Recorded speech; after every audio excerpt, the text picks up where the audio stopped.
હાલો. અત્યારે લગ્નની સિઝન બરાબર ચાલે છે અને અત્યારનું લગ્ન અને ભાઈ પહેલાંનું લગ્ન બહુ ફેર. 40-45 વર્ષ પહેલાં જ્યારે લગ્ન થતું ત્યારે અમે નાના હતા ને તો લગ્નમાં જઈએ તો તે વખતે બેસીને જમવાનું અને આવી થાળીઓ નહીં, પાછી પતરાળા પાનના બનાવેલા મોટા મોટા પાન હોય એના દડિયા પતરાળા બનાવેલા હોય. દડિયામાં દાળ આપે, પતરાળામાં જમવાનું આપે.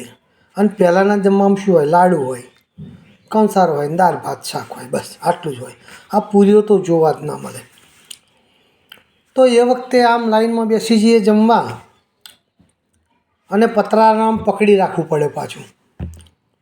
અને પેલી બહેનો ગીત ગાતી હોય, પતરારી ઉડી ઉડી જાય રે મારી શોભાની વાડી. આવું બહેનો ગીત ગાય. પેલા વેચનારા આગા પાછા હલ મલ કરતા હોય, ઢોલ વાગતો હોય, પીપીડીવાળો કે પી પી પી કરતો હોય. આવું ડીજે બીજે કશું મળે નહીં, બેન્ડ વાજા ના મળે, ઢોલ ને પીપુડી. ભાઈ પતરારું આમ પકડી રાખવું પડે ક્યાં સુધી? લાડુ આવે ત્યાં સુધી. તે વખતે વૈશાખ મહિનાનો એવો પવન આવે ને, પતરારામ પકડી રાખવું પડે, નહીં તો ઉડી જાય.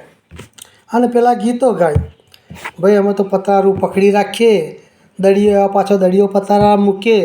ત્યારે પહેલાં છે ને દાળવાળો નીકળે, કમંડરમાં લઈને દાળ ભરતો નીકળે અને દાળ દડિયામાં રેડે તારે પતરારું ના ઉડે ભાઈ.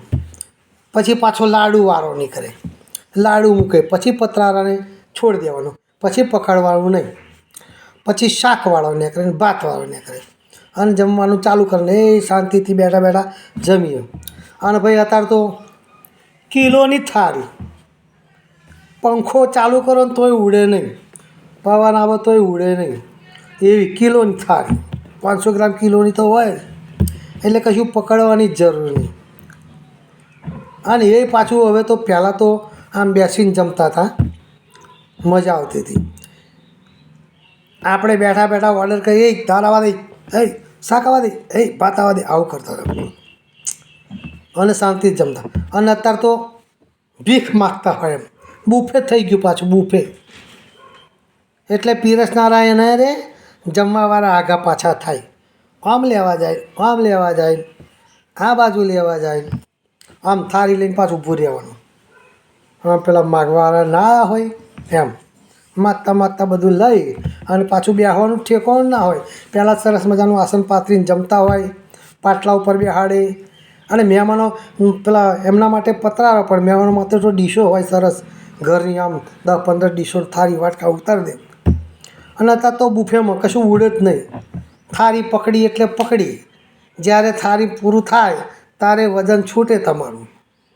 ભાઈ બધું લીધું અને પાછું બેસવાની જગ્યા ના હોય, હોંકડી જગ્યા હોય અને ભેંસોની ગમણ હોય, પાછું ભેંસોની ગમણમાં આમ ગણો એના પકડ ખીલા ઉપર થાળી મૂકે અને આમ જાત્રી જવા બેઠા હોય એમ પાછા જમે બેઠા બેઠા.